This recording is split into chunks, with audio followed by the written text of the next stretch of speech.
Thank you, everyone, for joining us for our 73rd webinar in the American Trails Advancing Trails webinar series. My name is Candace Gallagher, and I am the Director of Operations and Webinar Coordinator for American Trails. Before we get started with today's presentation, I do want to go over a few logistics and reminders. The webinar presentation will run until approximately 75 minutes, and at the end, we will have about 10 to 15 minutes for Q&A. You are welcome to send us any of questions that you may have via the chat box or the questions box. And if we don't have time to answer all of the questions at the end, I will be working with the presenters to answer all of the questions in writing, and we will add them to the webpage that we created for this webinar within a few weeks. A reminder that the webinar is being recorded, and a link will be sent to all attendees within a few days, along with the resources slide, which will be shown during Q&A with a lot of useful websites.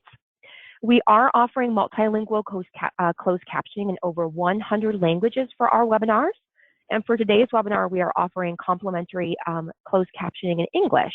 And you will see that a link to the closed caption posted momentarily in the chat box. But if you are ever in need of another language, please let us know. And we are excited as one of the presenters, Shundeen, she will be introducing herself in her Navajo language. But that will be translated in English for you to read. So I do encourage everyone to click on the closed caption link that was just posted. And a reminder that we are offering a variety of learning credits for the webinar, and it is included in the registration fee. Please contact me if anyone has any questions on that. And a thank you to the partners of today's webinar, which include the U.S. Department of Transportation Federal Highway Administration, the National Park Service, U.S. Forest Service, the Bureau of Land Management, as well as today's presenters, whom I will recognize in just a few minutes. Today's webinar is titled The Future of Transportation and Recreation Trail Projects, Utilizing Youth and Conservation Corps. And it will explain how you can engage the next generation of diverse trail transportation and recreation professionals who serve as cost-effective partners that show up ready to work, manage their own crews, and help increase your staff capacity. And the webinar will highlight resources that the Corps Network developed and is still developing through funding provided by the Federal Highway Administration's Recreational Trails Program. All right, I'm ready to introduce the presenters. We have our first presenter, Lauren Edwards-Johnson, who is the Programs Coordinator with the Corps Network. Lauren facilitates the Corps Network's federal land grants and agreements with various other public-private partnerships. And Lauren is also a Sierra Club Potomac Region Addings leader, and she volunteers her time by organizing outdoor recreational activities for the general public in the Washington, D.C. metro area. Our second presenter is Patrick Pfeiffer, who is the Conservation Program Director with Vermont Youth Conservation Corps. A common thread throughout Patrick's career is the quest for possibility, whether in the mountains of Arizona, managing forest restoration operations, launching multicultural community programs, or reimagining waste through research and entrepreneurship. As the program director, Patrick creates these same types of experiences for youth through growing the program, building partnerships, and supporting a fantastic team to run the program each season. Our third presenter is Shundeen Nez, who is the program coordinator with the Ancestral Lands Navajo program with the Southwest Conservation Corps. Shundeen joined the Southwest Conservation Corps in 2013, and over time, she felt that private sector work has lacked the indigenous community involvement and missed the sacred geography of the Dinétah homeland, which ultimately led her back to the Southwest Conservation Corps. And finally, we also have Rachel Price, who is our fourth presenter, who is the AmeriCorps Program Director with the Palmetto Conservation Foundation out of Columbia, South Carolina. And Rachel has managed the Palmetto Conservation Corps since its launch, my apologies, in the fall of 2016. She began working with the nonprofit sector to expand access to outdoor recreation and public lands directly after completing her own year of national service as an AmeriCorps Vista. All right, thank you so much for staying here with me, guys. I'm excited to get started with today's presentation. So I will be handing the controls over to Lauren to get started.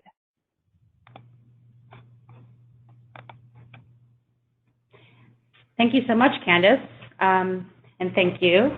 My name is Lauren, and I am a former Corps member for the Montana Conservation Corps. I served 1 year where my crew served on public lands and wilderness spaces in Montana and Idaho. We worked alongside many different federal and state partners on trail construction and historic preservation projects.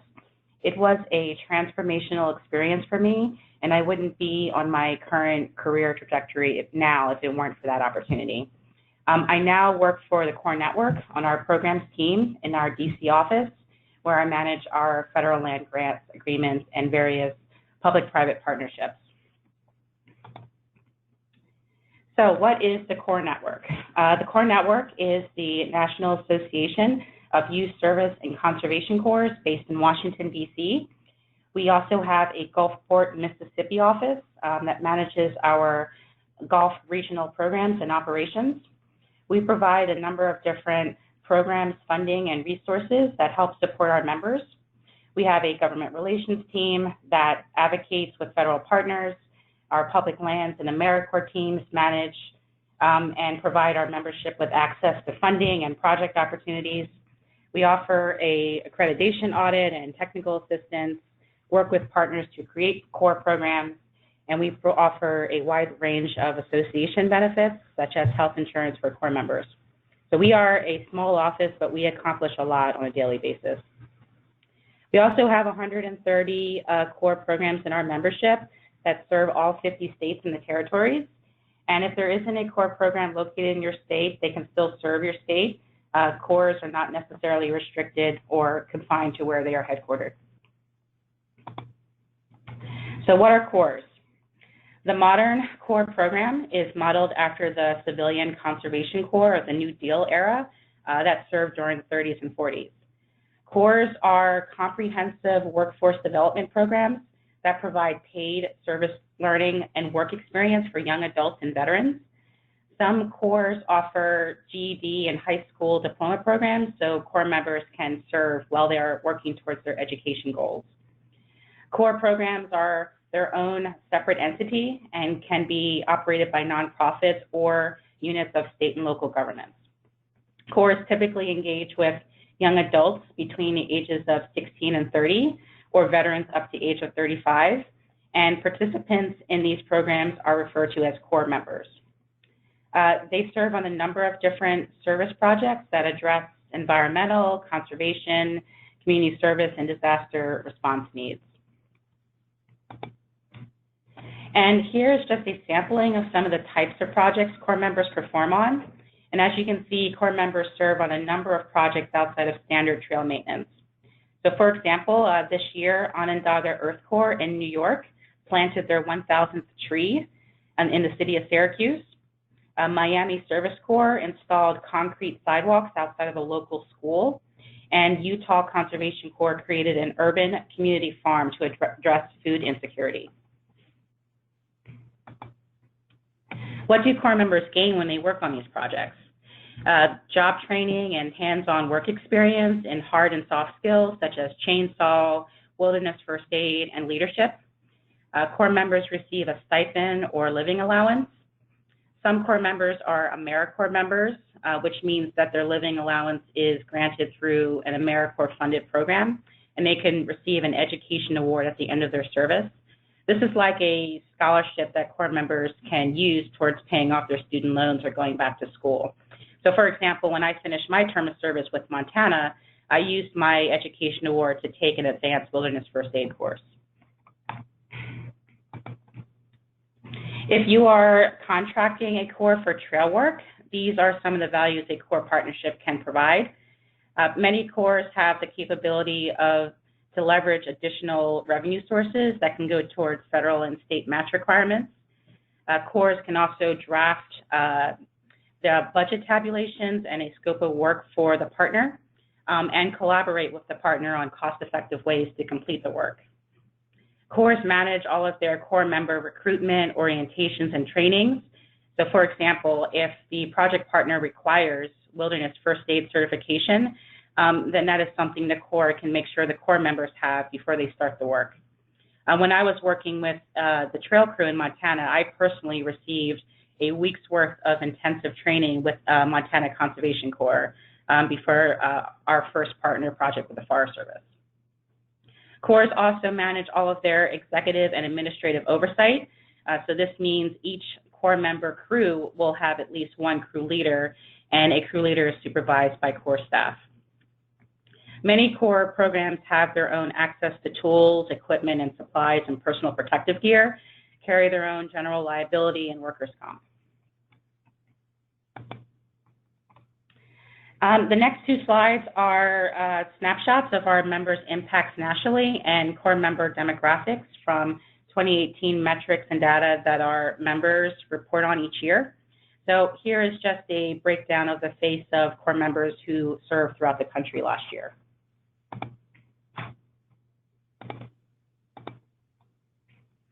And here's a list of the different community outcomes and impacts by our members on various different trail and conservation projects.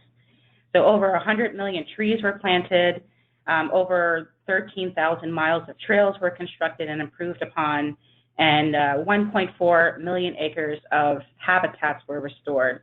And what's amazing is this was just in last year, in 2018. So the Corps Network is partnering with Federal Highways Administration through a special cooperative agreement to help foster relationships and develop systems and resources that will encourage states and federal partners to work with Corps. We are producing a number of partner resources aimed to support these relationships, help expedite agreement processes, and to introduce Corps and the Corps model to partners. The best analogy for this partnership agreement would be that the Corps Network is a matchmaker. So we are helping to bridge the gap between the states and youth corps who are currently serving in those states.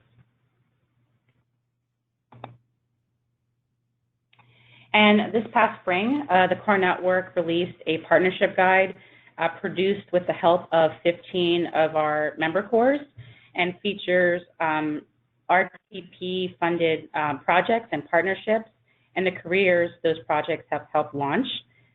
Its purpose is to acquaint state trail administrators, land managers, transportation agencies with the benefits of employing Corps members.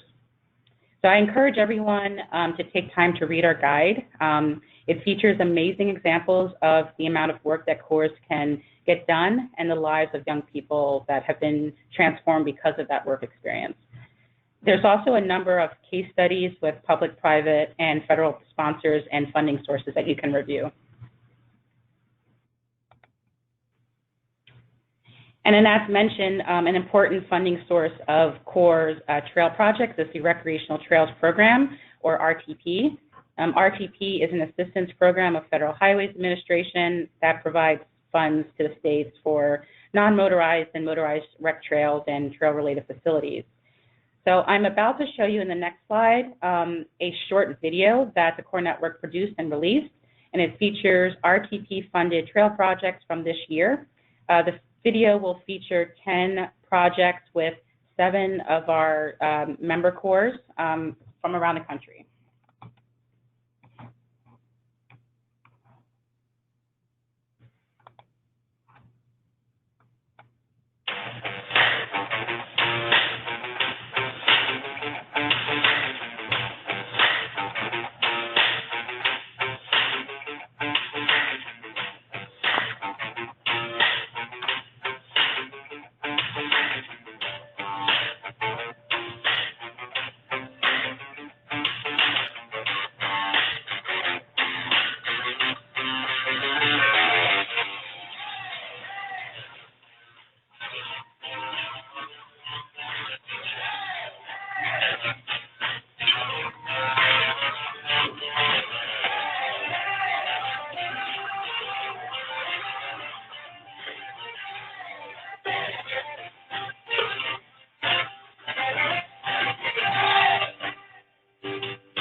All right.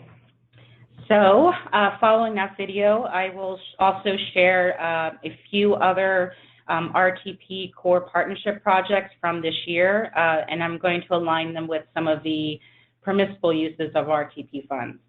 So the first one is with the Maine Conservation Corps. This was their statewide trail inventory project. So the Maine RTP program supported 2 AmeriCorps environmental stewards who collaborated with conservation planners and evaluators to establish a system and means for assessing their current conditions and structures of Maine's rec trail systems. So the Corps members collected data, and that will go towards creating a data set of trail characteristics to form a statewide trail classification system. And then the Corps members with Conservation Legacy, Southwest Conservation Corps, worked alongside a U.S. Forest Service trail crew for a month, connecting the McPhee Overlook Trail to the trailhead, which is located in a rural town of Dolores, Colorado.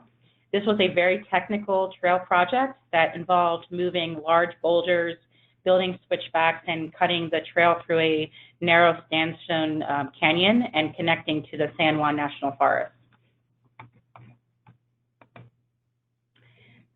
Corps members with the New York-New Jersey Trail Conference worked on hardening a section of the Appalachian Trail with more than 1,300 granite steps moved from the bottom of Bear Mountain to its summit. The project included building the first ADA-compliant section of the AT and developing the Trails for the People, which is the first outdoor interpretive exhibit aimed at teaching park visitors how the trails are made.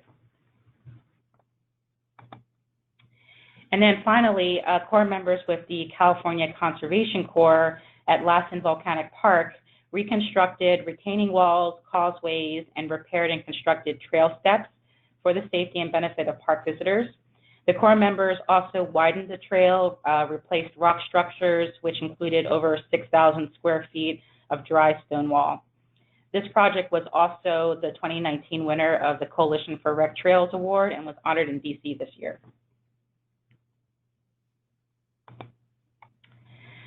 So now that you have a good sense of how Corps are impacting our trail systems and communities around the country, what are those next steps for contracting a youth corps? So I recommend visiting our website. You can go to the About Us tab and Members by State page, where you'll find this map and a listing of our members by state. It shows where our members are located and where they serve.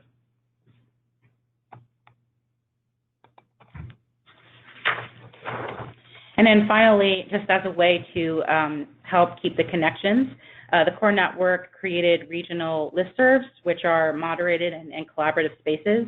You can join our listserv by visiting our Trails and Transportation page, where you can also find documents and resources of our other webinars and presentations. That is it. Thank you very much.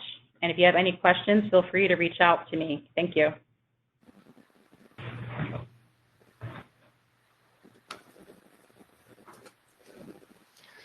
Great, Lauren, thanks for that awesome intro and overview of what Corps are and how the Corps Network helps connect folks across the country.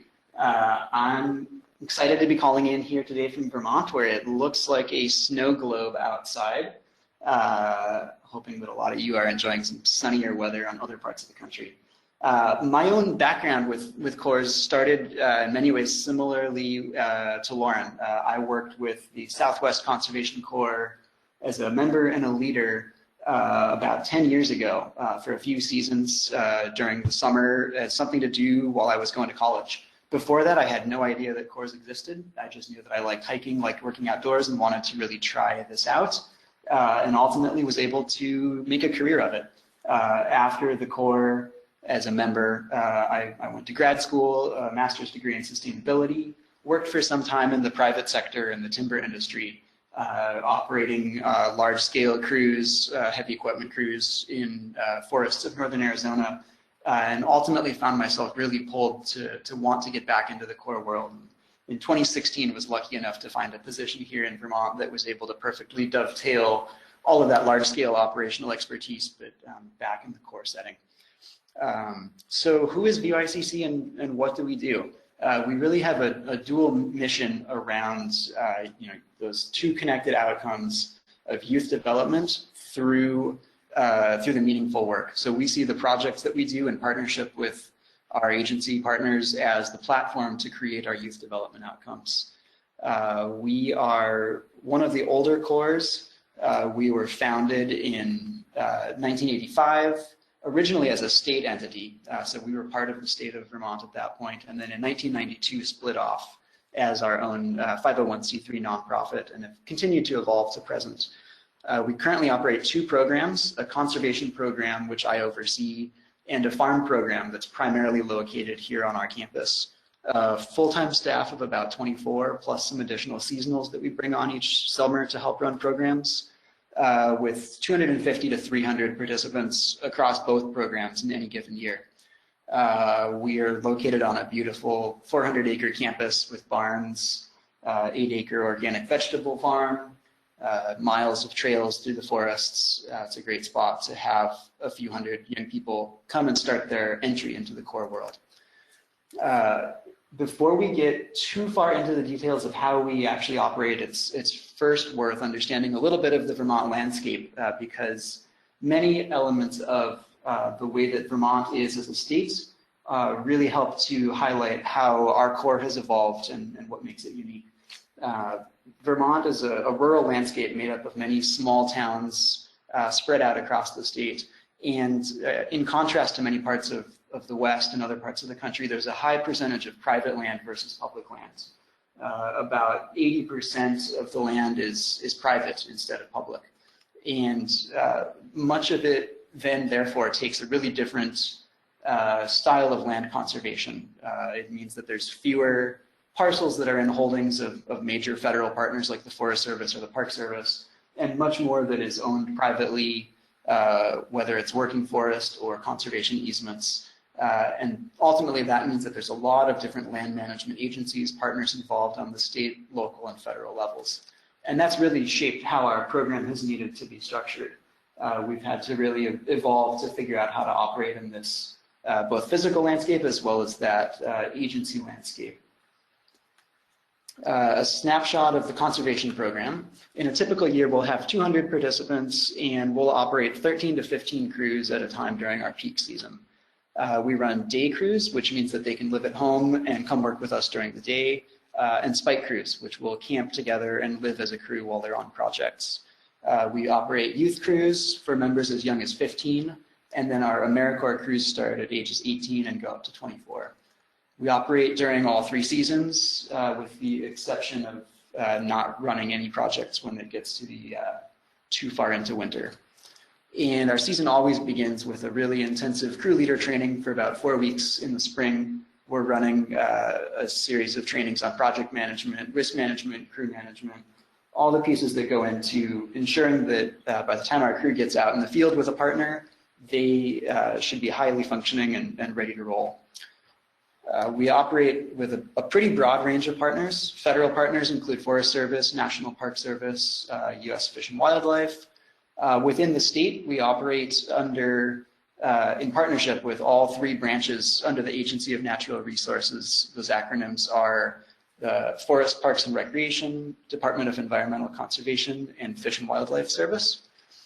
We also do a ton of work with just other organizations, whether they're small nonprofits, large nonprofits like the Nature Conservancy or Green Mountain Club, public planning entities, schools, and then we do a good amount of work with municipal organizations, towns, counties, and then we also have the ability to operate in partnership with private businesses or landowners as long as we're able to really have a clear public good. So private land is okay as long as there's a strong public value to it. With that wide range of partners comes a similarly wide range of work projects that are all filtered through kind of two lenses. We need to make sure that we're doing work that meets partner needs and work that provides a diverse experience for crews. Most of our work falls into a few key categories. Trail work, which most corps do. That can be everything from new trail construction to trail maintenance, mountain bike trails, ADA accessible trails, multi-use trails. There's been a really big growth of mountain bike trails in the state, so we've started trying to build more capacity in that front as well.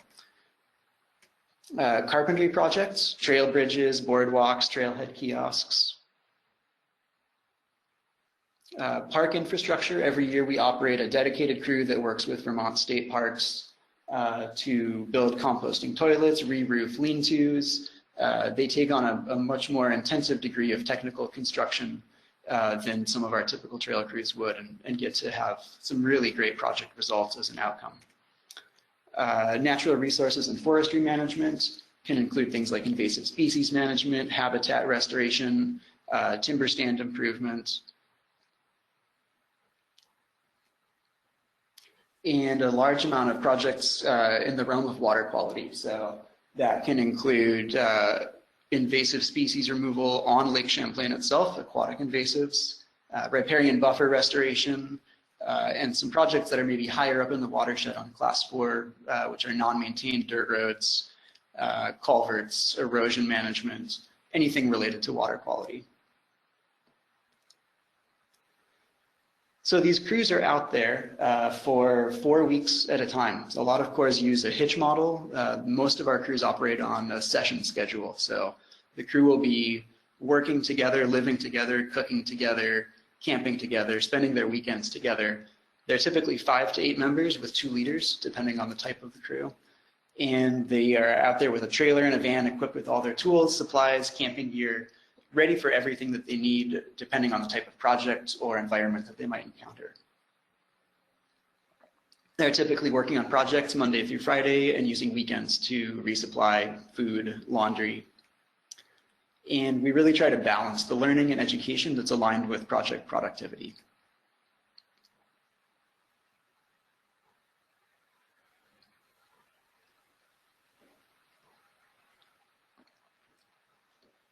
A little bit more behind the scenes. Financially, we operate using a fee-for-service model, which is a per-week cost basis for crews. That rate might vary depending on the size of the crew, the type of work, and the amount of time that VYCC is involved in planning, designing, permitting. In general, it can range from $4,500 to $7,500 a week, depending on crew. We are, as Lauren mentioned, then able to match that cost to a partner with AmeriCorps, philanthropy, other education and training dollars, funding sources that we're able to secure to really raise towards our actual true cost of running a crew. Our overall org budget is about $3 million, of which 2/3 is directly linked with the work that we do. Our process of really starting now for next year of recruitment, hiring, training, getting ready to have these crews ready to hit the ground and work in the spring. And then once the summer comes up, field operations with staff field supervisors who are out there supporting each crew at least once a week, staff project managers that are really closely coordinating with partners to make sure that there's a solid plan and design in place, oversee logistics and project completion. And this gives us the ability to really operate anywhere in the state, and even neighboring states. We'll typically do some work in New York, New Hampshire. 1 year snapshot, this is from last season. We did 47,000 hours of crew labor, built or maintained 41 miles of trail, planted over 4,000 trees, you know, a long list of work over the course of about 180 crew weeks in a single season. Our involvement with RTP comes in the form of 3 different ways. As I mentioned earlier, VYCC has a long history of working really closely with the state, partly due to the state landscape, but really partly due to that history of having originally been a state entity. Sherry, if you're on the line, our state RTP administrator, have to give her a big shout out for her close work with us here. We have, on sort of the smaller end of the spectrum, the ability to directly apply to RTP ourselves as an organization. We'll occasionally write grants through the program for trail development on our own campus. That's really the minority. We don't do a ton of that. The next category is operating as a contractor for towns or other organizations who are themselves the primary recipient. So a town would apply for RTP and then hire VYCC as the contractor to do that project. And the majority of it is as a direct recipient through the state partnership, where state project planners have their projects in mind. They know it's a good fit for VYCC, and it goes through that project funding pipeline in that manner. Over the last 5 years, we've had about 20 different projects with towns, pretty evenly spread out across the state, and a similar balance directly with the state Forest Parks and Rec department as well. So the RTP has had a really big impact on our ability to get out there in communities and do some meaningful work on the ground. Some of these recent projects to highlight have included 500 feet of boardwalk on an island on Lake Champlain, new mountain bike trails, natural timber bridges, trail reroutes, bridge constructions, beach access stairs, design and installation of new trails for towns. The list goes on. This is a couple of photos that I just wanted to highlight of a project from this season, installing this really cool metal staircase up what used to just be a bare rock face on a hiking trail. And got the crew members up there wearing harnesses, hanging from ropes, installing this on the side of the face, giving them some really great skills and opportunities to work in settings that you just don't typically get to work on as a young person. And that really results in a strong set of workforce and skills-based training. We generally split these up into 2 categories of trades and technical skills, where we're teaching skills or tool use that are directly linked with a specific industry. And then another set of what we call pre-employment skills, those basic elements of communication, leadership, teamwork, problem solving that a member is going to find valuable in any industry that they might end up working in afterwards. Since the organization was founded, we've had over 6,500 alumni. One of these in particular has really made a mark in the trails world, working for us multiple years, working for the state trail crew, and now for a private trail contractor. Another has launched his own business as a private trails contractor, carrying that tradition through Vermont. Another is the state director of the Vermont Nature Conservancy. Others are running corps, holding key staff roles with state or federal agencies, teaching, owning local businesses. It's really exciting to just see where our alumni have gone and what they've been able to do. And along the way, there's inevitably some challenges to overcome. The 4 that we most commonly, really have to strive towards is finding that niche between other crews and contractors. Even though it's a small state, there's a lot of other organizations that do trail work. There's another conservation corps. The Green Mountain Club operates both professional and volunteer crews. The state operates its own crews. There's multiple small trail advocacy organizations that do their own volunteer work. So we've really had to figure out what's that landscape, what's the right fit, how do we not compete but collaborate with these other partners. Similarly, we have the need to really balance the mission of youth development with partner needs for quality and productivity. So how do we make sure that our crews are trained and meeting those objectives, but also meeting the mission at the same time. Within RTP specifically, particularly around towns, there can be some complexity with permitting, timing, application requirements. It's a pretty competitive funding source, but it still makes it definitely worthwhile. And then recruiting and hiring can sometimes be a bottleneck, particularly when we need to start recruiting and hiring this time of year for projects next summer that aren't fully funded yet. There's a little bit of risk that we as an organization have to absorb, to some extent, guessing what's going to get funded in May or April that we need to begin hiring for right now. I'd say if there's a handful of main takeaways to leave you with, it's adapt and meet partner needs. Make sure that you're really making yourself relevant as an organization. Similarly, the needs of young people will evolve, and you need to keep an eye on that as well.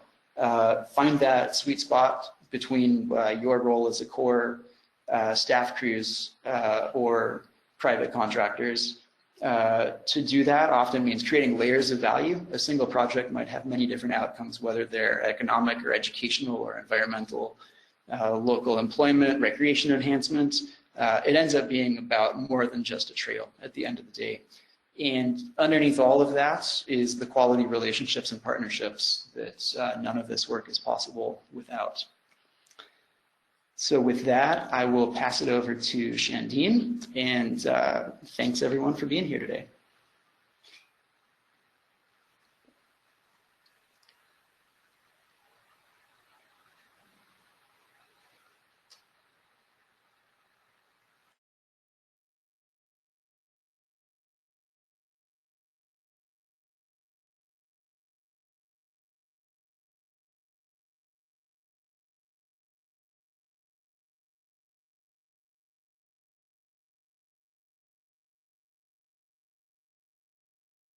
Shandine, it looks like you may still be muted on your end. Thank you. Perfect.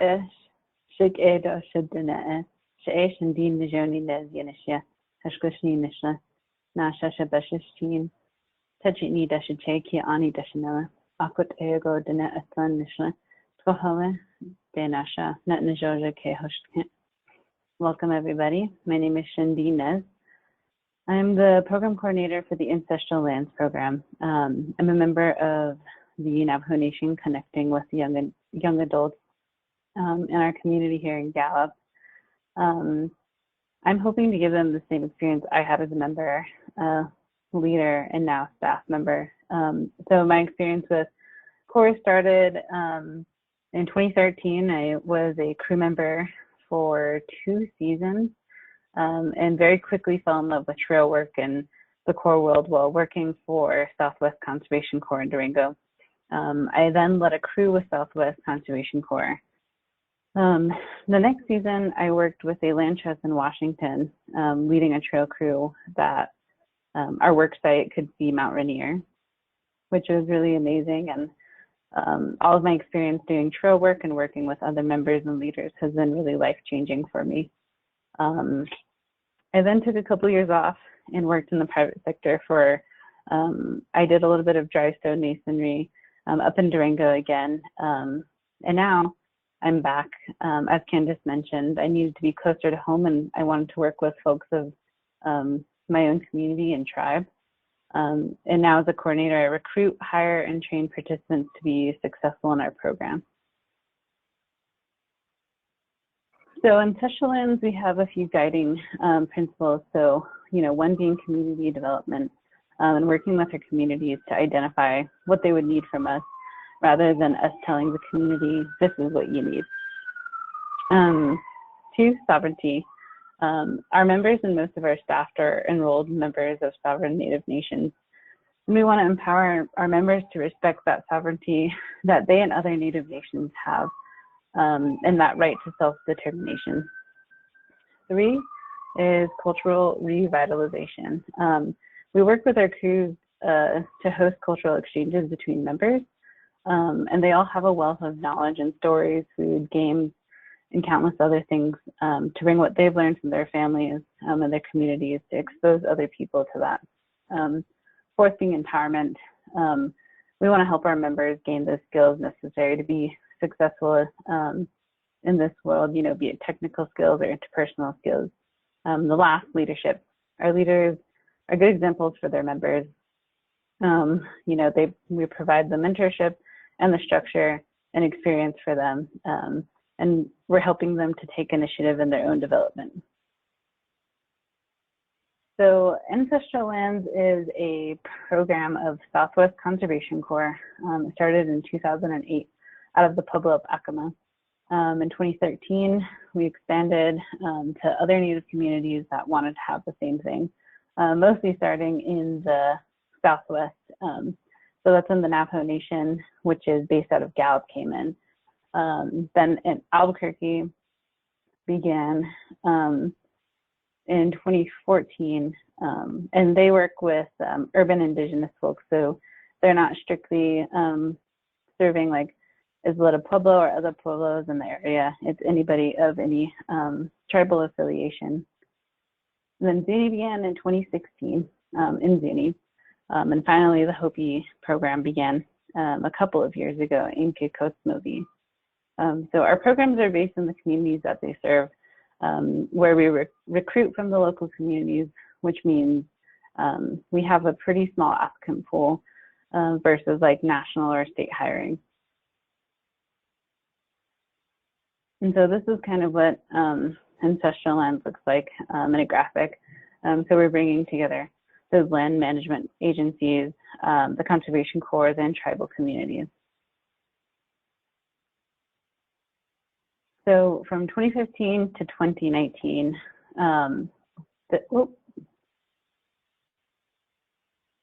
here we go. This is where we've been working. So the gray area is crew work, and so we're mostly based in the Southwest and Four Corners area. We also have some internships and individual placement sites that have been working nationally, and they've been working on capacity building and seeing what other Native nations and Indigenous communities want. Currently, we have a crew that is here in Arizona in Fort Defiance, which is only about 45 minutes from here. We have people in Organ Pipe National Monument. We have people in Glen Canyon, and we also have a crew heading to Saguaro National Monument. So our crews are pretty broadly trained to be able to do a variety of projects. We work with a lot of different partners, so a lot of those projects include trail work and invasive species removal with herbicide application. Our Corps, we've been getting more focused on GIS mapping and having them add that into polygons when we're trying to get acreage on acres improved. We also have youth hiking clubs and farm corps programs that our Acoma and Zuni office runs, which uses food sovereignty and traditional agricultural practices. But we do fencing, signage, historic preservation in our sacred sites as well. So crew life, we do mostly spike crews, so those camping crews that live and work together for 8 to 10 days at a time. They all go through training that involve camp life, which goes into expedition behavior training, safety of tools, and driving company vehicles. We also do wilderness first aid. We like to keep our members in our program for as long as possible to maintain employment, especially in our small communities where jobs are pretty sparse to come by, especially the type of work that we do, folks tend to stick around for a while.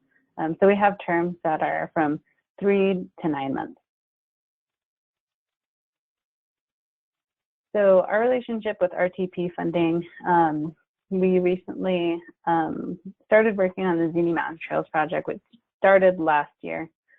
So most of the trail work that Ancestral Lands, excuse me, has been familiar with has been with the National Park Service or national monuments, even learning how to do some stone masonry up to National Park Service specifications.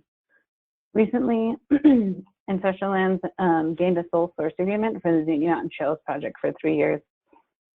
And for the next 10 years, our partners, who are the Northwestern New Mexico Council of Governments, McKinley County, there's also Cibola County, and the Cibola National Forest, they hope to get 186 miles of trail built over the next 10 years. So there are a few changes from last year to this year with this project in particular.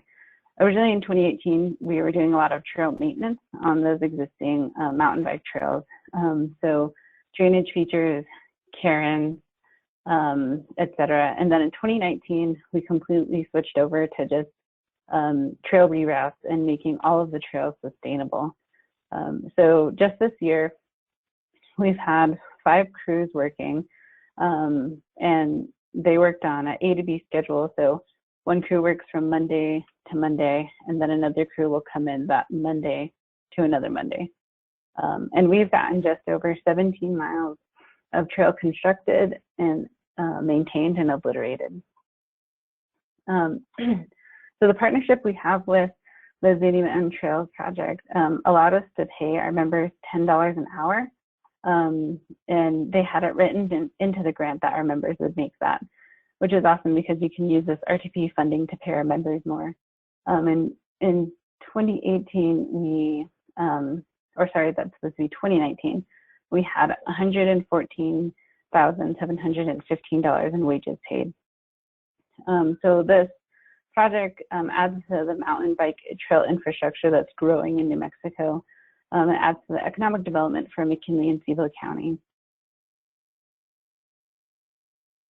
So some of the challenges that we face with just our partnership, because there's so many partners, there have been roles and responsibilities with multiple partners has been a lot to figure out. We're still trying to get through some of those finer details, but we're still able to get 17 miles of trail done. Another one of the challenges is that we haven't applied for RTP funding, so we're relying on our partners to go through that whole process. Another is recruitment issues. As I mentioned, we have a fairly small applicant pool as we're recruiting from our communities. Another is the number of stoppages. So there's been a lag between work, so getting task orders, different clearances from the Forest Service, Heritage, and also wildlife protection, such as the Mexican owl court injunction, where we had to find other work for our crews during that time. But there's also been a lot of positive impact. So not just with trail work, but our whole Corps as a whole. So crew member development goes a long way in our crews. A lot of it happens organically, but we work with our leaders to make sure they're helping our members to be active in their own development. Folks are receiving those education awards to continue education, to start school, to pay off loans. Some folks are even using it to get their GED. Some of our certifications, they range from getting a fellow Forest Service Sawyer certification to wilderness first aid. And the community part, by living and working together with their members, they're often challenged by crew dynamics and coming together at the end of the day to overcome those challenges. They also get a sense of community, not only with their crew, but typically the folks who are on their crew are also from the same tribe. So it just enhances that connection that they have with other tribal members to the land. And on top of that, we also work with our land agencies and partners really closely. They're constantly learning from each other, especially in relation to culture and stories. Every time I go out into the field, I hear people joking with each other, or hearing a word of their own language here and there. And then environment, as I mentioned, they're getting that connection to land just through that project work and seeing the impact firsthand. It's very clear, especially doing trail work or invasive species removal. And with that, a lot of the personal and professional development has a ripple effect in the communities.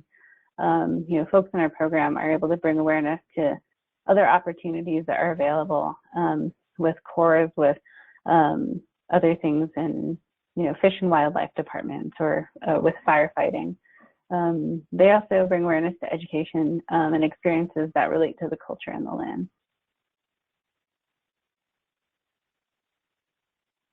So in 2017, this is the ancestral land's economic impact. So there were $1.7 million that went into economic development in 2017. Our education awards that go to our members totaled $225,000. And then over 300 Indigenous young adults have been hired and trained since 2012. And that number continues to grow each year. So from funding to operations, Corps receive funding from those land management agencies through AmeriCorps and other finances. We can match agency funding, and we recruit, hire, train, and mobilize them. And then we finally get to hiring and training and getting their boots and picks on the ground. So our trail crews, they're about $4,500 a week, and so that means a camping crew for 8 days costs $9,000. and depending on the type of project work. So for our chainsaw, with that kind of like workers' comp being different and usage of herbicide, it would go up, I think, to $5,000 or $5,200 a week. So those weekly fees include support for crews in the form of insurance, food, workers' comp, and staff support. So why work with us? Why work with Ancestral? One is the cost benefit. We bring a match to the table. So you can see that NPS cost analysis found that core saves 65% versus NPS crews and 83% versus those contract crews. There's a community benefit, connecting benefits of the core experience with the local Native community. We often have people getting referred, by their cousins and friends in the community. And then they have the on-the-ground impact. So project work is what we're doing, and we work really hard to make really high-quality projects. And so these are the folks we've partnered up with in the past. You can see AmeriCorps, 21st Century Conservation Service Corps, the Nature Conservancy, National Park Service. We've also partnered with Bureau of Indian Affairs and Bureau of Reclamation. And so there's a lot of opportunity for more collaboration for that education and training and recruitment. And this is contact information for folks who are interested. These are the important people to connect with. And so I'd just like to thank everybody for that.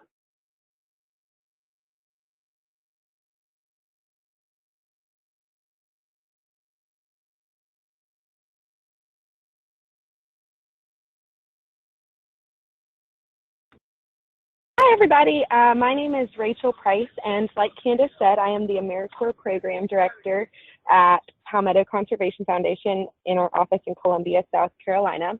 I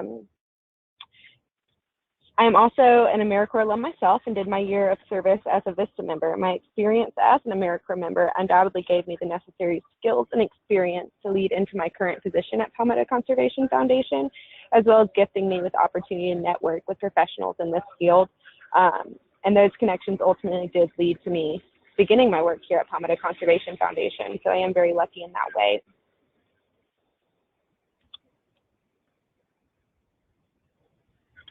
Here at Palmetto Conservation, our mission is to expand diverse access to active outdoor recreation through the Palmetto Trail and other greenways. The Palmetto Trail is our premier project, and it is our cross-state trail here in South Carolina, expanding through 14 different counties in the state and currently measuring in at over 375 miles long. When it's complete, it will be over 500 miles of continuous multi-use trail and one of only 16 cross-state trails in the country. The entire Palmetto Trail is available for hiking. Most of it is available for mountain biking. Some of it has access for equestrian use, and there are also access points available for paddle sports. The trail includes natural tread trail, rail-to-trail conversions, ADA compliant sections, and urban walkways. With passages ranging from just over a mile to over 47 miles, there's something for everyone on the Palmetto Trail, and that's something we're very proud of. Our funding at Palmetto Conservation is diverse. As a nonprofit in South Carolina, we do receive grants, sponsorships, corporate donors, and have been lucky enough to be included on our state's budget for funding in recent years. But maintaining the Palmetto Trail is no easy feat, especially before our core was developed. We rely on volunteers and used to have out-of-state AmeriCorps teams come in for a short hitch every once in a while as well.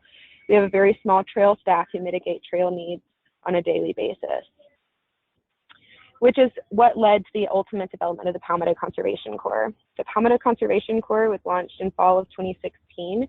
Because the Palmetto Trail connects public lands throughout South Carolina and traverses through state and national parks and forests, we were acutely aware of the backlogged maintenance projects in the public spaces throughout our state.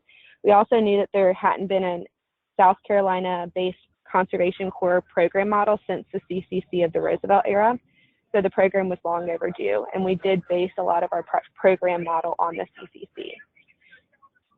We did spend a full year developing the program and consulted with a number of different programs all around the country in an effort to implement best practices and create a program that would be both sustainable and efficient for what we are trying to accomplish here in South Carolina. Our crews do only operate in South Carolina, but we recruit nationally and provide housing and all transportation to and from project sites during their service terms. Our crews receive training in a variety of different types of trail building, including flagging and route development, rock work, bridges and boardwalks, campgrounds, erosion control, invasive species mitigation, signing, chainsaw work, litter cleanup, and public awareness education. Our crews are also available for disaster response in the event of a natural disaster in South Carolina. They have responded in the past to hurricanes, fires, floods, and extreme weather events on South Carolina's public lands. And have also helped with relief efforts in communities and neighborhoods following hurricanes and floods.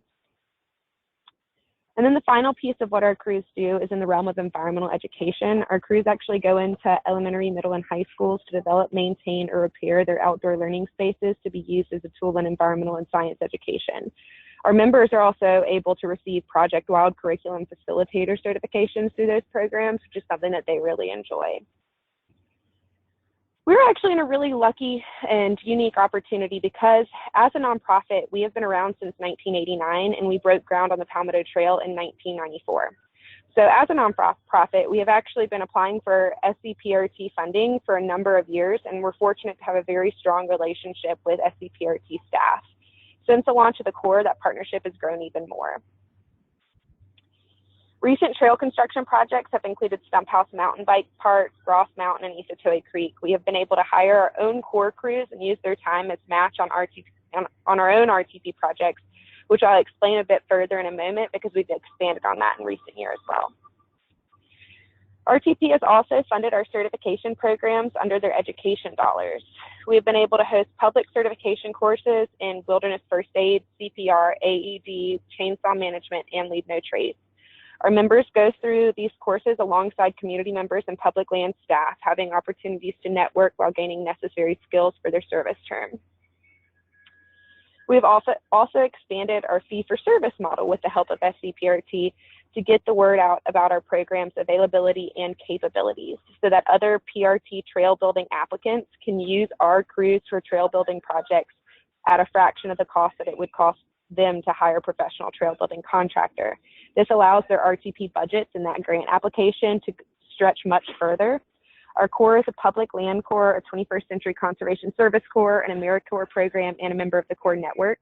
So through all those affiliations, we're able to show that we do practice best practices, and we are also able to provide references to anyone who needs them. Our member experience is also something we're very proud of at the Palmetto Conservation Corps. Our members get to network with industry professionals, receive many certifications that extend beyond their service, and gain transferable skills in teamwork, leadership, organization, resilience, and flexibility.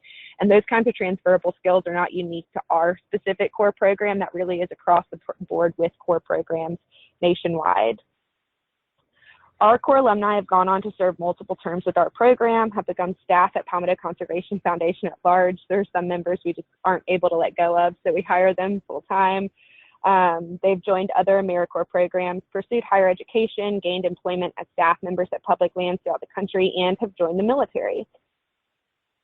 Year after year, our members continue to boast this program with a life-changing experience that they are beyond proud to have participated in. Our members are actually some of our biggest advocates, and we love every single one of them. They become a part of our PCF family, and we stay in touch with them even years after they have finished their service. In fact, I actually just got an email from one of our very first crew members like 2 days ago. So it's always exciting to hear back from old members. It is through the power of partnerships that we are actually able to give our members an affordable experience unlike any other while they serve with us. We provide group-style housing, transportation to and from project sites, certification courses hosted in our state's public lands, and provide diverse service experience through member swap days on national days of service. Our South Carolina State Commission on National Community Service has created a very unique, I guess you call it a network of all of our state's AmeriCorps programs, so we're able to work alongside all of the other program directors. So for National Days of Service, we're able to have other AmeriCorps programs come out on the trail and understand what our members do on a daily basis, and our members are able to go and do something totally different, which has been a lot of fun for them, and it also allows for all of them to network with other AmeriCorps members that they don't work with on a daily basis. We also emphasize that our members become part of the Palmetto Conservation Foundation family when they join the crew. They become an interwoven part of the fabric that makes our mission possible through their service, and we show them our appreciation in a variety of ways to keep them motivated to complete their service term. Really briefly, I am going to go through and explain some of the signature projects our crews have worked on, some with RTP support recently, to give an idea of the scope of their trail work and their capabilities. Stump House is actually a technical mountain biking trail with opportunities for biking that range from beginner all the way up to advanced levels. Our crews participated in the original corridor clearing and grading to lower the costs associated with the professional trail builder for some of the more technical parts of that trail, and allowed us to put more miles of trail on the ground, which was really exciting. Our crews also did disaster response at Table Rock State Park. The Table Rock halfway shelter was actually built by the original CCC of the Roosevelt era. A hurricane took it out a few years ago, and so our crew at that time was able to go in and assist with the debris removal to make the trail passable again. And then our next crew a year later was able to return to that project site and use the same tree that took out the original halfway shelter, harvested wood from that tree, and rebuilt the halfway shelter. So the halfway shelter's back up at Table Rock. This project really came full circle and allowed for a lot of reflection within our members, bringing the connection back to the CCC on which our program model is based. A 3/4 mile elevated boardwalk was a 4-year-long project that was unable to be completed prior to the launch of the Palmetto Conservation Corps. What we had to do was actually raise the trail tread out of the swamp because the swamp was flooding 7 months out of the year and making the trail impassable. So it was a really exciting project. You can see how long it goes through the woods, and we actually converted old train trestles that had not been used anymore that went through that swamp and built an elevated boardwalk through it. And it also includes the first suspension bridge on the entire Palmetto Trail. Our crews also recruit volunteers to double their impact. They recruit, train, and oversee all of the volunteers, making for more service hours per dollar of investment for all of our project partners. Overall, Corps are cost effective and build the conservation leaders of tomorrow. They have vast general experiences and are time efficient. Also, with Corps, partners are able to receive a full team to complete projects rather than just hiring 1 or 2 professional trail building contractors with the same amount of dollars. Actually usually far less dollars. Our members reflect on their service terms to consider how their experience will lead into whatever comes next. They write letters to self at orientation, and then we mail those back to them at the end of their service terms to see how much they've grown. They're able to kind of reflect on that themselves. They also complete multiple surveys, participate in exit interviews, and have performance evaluations. Corps programs positively impact community members, public lands, and the members who participate in them. And they are programs that we are very proud to be a part of. If you have any questions, here's all my contact information, so you can feel free to contact me, and thank you for listening. Thank you so much, Rachel. And of course, thank you to Lauren and Patrick and Shundeen as well. I am just getting my PowerPoint back up and running here. And you will note there are a variety of links that we have here. You will receive a copy of this slide as well as the next slide with the presenter's contact information, as well as all of these links. So you guys don't have to rush to write any of them down. But I did want to mention, we do not have very many questions. So, if anyone has a question you think someone else might be asking, or maybe it's more, too detailed for a specific project that you may be working on, please ask. Again, if we're not able to get to it during the live webinar, I will be working with the presenters at the end, after the webinar, and we will add all of the Q&A in writing online. So it will be a great resource even after the fact. So let's see here. I guess I'll go ahead and just ask a question that did come in. And of course, Lauren with the Core Network will also help me moderate Q&A. So I'll ask a question though that came from Taylor. Oh, it looks like we have a couple questions from Taylor, but this may be a question for Lauren, but are there any national conferences for alumni of these programs for them to network? Well, we do have a national conference that the Core Network hosts each year. It's actually coming up in February, the 9th through the 12th in Washington, D.C., and you can find more information about that on our website. Great, thank you. And it looks like actually we have another question from Taylor, so I'll go ahead and just ask this to you, Lauren. With projects that last longer than the service term of a group, does it ever put project timelines behind to have to start with a new group? I think that depends on there's so many variables with that. I'm going to pass that to Patrick and see if he has any project examples that he can share. Sure, this is Patrick here. Our general approach to longer term or bigger projects that we know might extend beyond what we can do in a season or with a certain member's term of service is to plan those in advance for multi-phase projects. So I will often work with a partner to take a look at a project and figure out how we're going to do that over the course of 3 years or 4 years. A good example of that is work that we do on the Appalachian Trail, where we're actually planning out typically 5 to 7 years in advance and knowing what are we going to work on in 2020, 2021, 2022, to make a bigger scope of work be feasible within what we're able to do with a member's term of service. I hope that's helpful.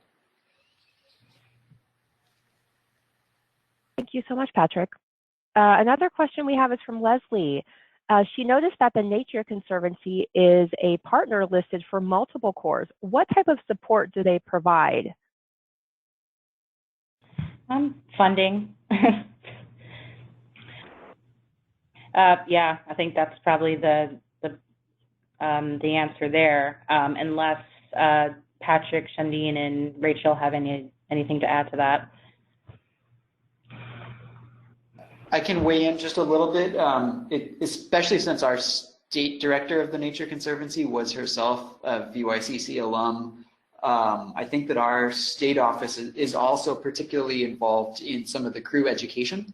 So they're both a funding partner. They'll host project sites on Nature Conservancy lands, but they also are one of those partners that has their direct staff a little bit more closely connected with the actual member experience and education and development. So they're a really great partner of ours.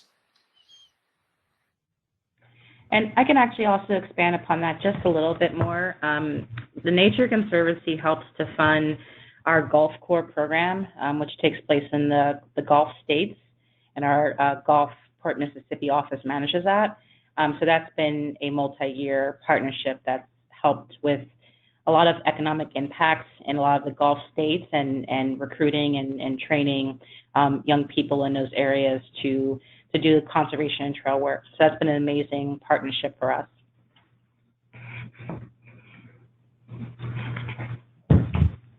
Okay, a question from Pete. Is it common for any of the partner programs to support a coordinator exchange, such as trading skilled coordinators / crew leads to bring in new ideas and skill sets?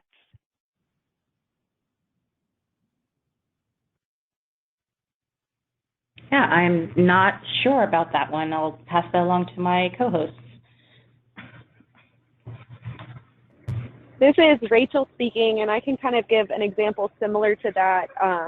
We have not traded crew leaders. In our particular case, we are the only program of our kind in South Carolina, so that would be difficult to do just because we are a state program, so we'd have to trade within another state program, and there's none like ours. But we have lent our trail coordinators to project partner projects with our partner staff in National Forest Service lands multiple times, and that's something that we've really enjoyed doing, and it's something that our trail coordinators are able to go and kind of give them a unique perspective of the way we build sustainable trails all throughout the state of South Carolina. And we also have a very technical engineering background for a number of our trail coordinators, and that's something that they've really valued.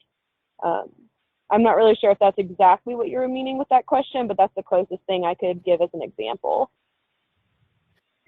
I think on the crew leader level, we see it happening a lot, not in any formalized partnership perspective, but with corps that are able to operate in the winter, corps that only operate in the summer, crew leaders who have a tendency to jump from one corps to the next, creating this really cool national culture of crew leaders, even though they might only be working with a single corps at a moment in time. I think that's an area where there's a lot of potential through the core network to help really strengthen and refine what could a partnership or exchange type program really look like. And I know VYCC would be interested in participating and partnering in that if others are as well. Great. Pete does say thank you for that. Okay, another question comes from Maria.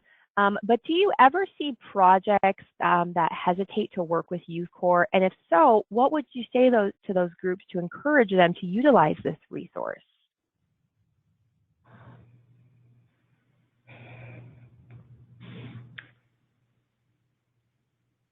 Well, I haven't come across any examples where there have been groups hesitant to work with corps. They might not be very familiar with a corps. Sometimes that term is just unfamiliar to a lot of people.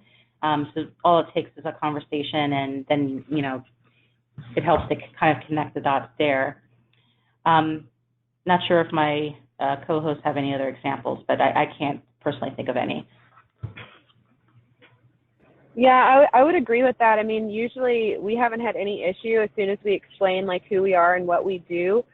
We have not had any issue with someone not wanting to work with the Youth Corps, especially when we've explained like the values and the benefits of that kind of a program and the cost savings. That goes a long way. But in the event that that were to happen, which like I said, it has not happened yet, we also do have one of the things that we ask all of our project partners is whether they'd be willing to serve as a reference for us if we had someone who wanted to call and ask if they were satisfied with the work of our program. And I mean, pretty much all of our project partners have said yes to that, so we're able to list some references if we needed to. Great, thank you. Kind of a follow-up then. Brenda asks, how can host agencies with very limited budgets partner with Conservation Corps? Well, you know, you can reach out to the core network, and we can touch base on where you're located or where the work is, and help to match you with a core program that can help meet your needs, or reach out to the co-host on this call. But cores are very resilient and resourceful, and if there is a set budget, you know, they can work with that and work with you on finding cost-effective ways to get the work done. And, you know, as mentioned, like they also bring or can potentially bring other funding sources and revenues and resources to a partnership as well. So it's just important to make that first connection so you can collaborate with your local core program.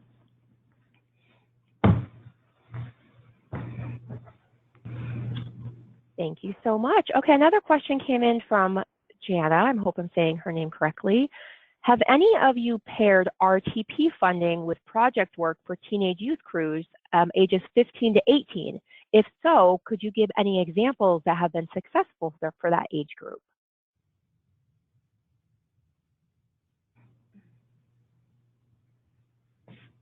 Patrick, Shandine, or Rachel? This is Rachel. Our program is a requirement to participate in our particular AmeriCorps program through our state AmeriCorps funding is that all participants in our crews have to have a high school diploma or its equivalent. So the youngest member we've actually had was freshly turned 17. We have not had crews made up of only 15 to 18-year-old members. So unfortunately, I wouldn't be able to speak to that specifically. Although I don't see how it would be different. I mean, you would need to still explain to your project partners like what kind of a crew they're getting, but so long as you have a set fee for service model there, and you've spoken with your particular PRT program and that you have all the necessary certifications for your program participants, I don't see how it would be any different. Yeah, Patrick here with VYCC. Of the cores on the call, we probably work with the youngest participants down to ages 15. Our AmeriCorps program is all adults 18 plus, but we typically operate anywhere between 5 and 8 youth crews, 15 to 17-year-olds. And I think Rachel's spot on. It's about setting expectations up front and working with the partner to really understand the scope of work and make sure that it's suitable for youth. The biggest factor there can, for us at least, be the type of tool usage. We run into labor law regulations around youth operating power tools, and so that can become the biggest factor. If we're doing a project that involves carpentry or chainsaws, we need to limit that to an adult crew. But if it's just trail tools, hand tools, it can be a really good fit with youth.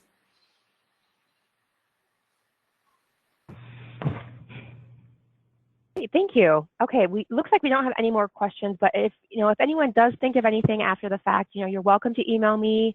You're welcome to email any of the presenters. I'll definitely work with them. I have their contact information, so don't hesitate to reach out afterwards if something does come up. So since we do have some time, I did want to just see a final question for presenters. If there's anything else that any of you would like to share with attendees before we end the webinar.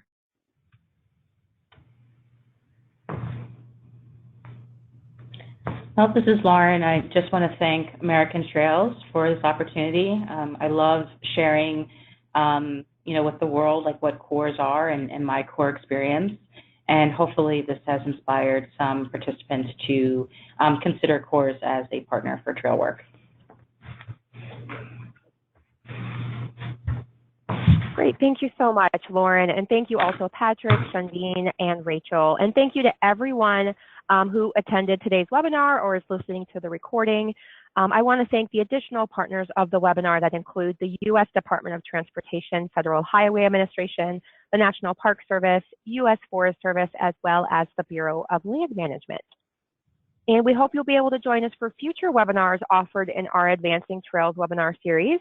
We are excited to kick off the 2020 webinar season with our first webinar taking place on January 23rd, titled Connect with Visitors Where They Are via Mobile Devices. This webinar is $19 for members or $39 for non-members, and learning credits are included in the registration fee. So thank you again to everyone for attending, as well as to our presenters and partners. I hope you all enjoy the rest of your day, and happy trails.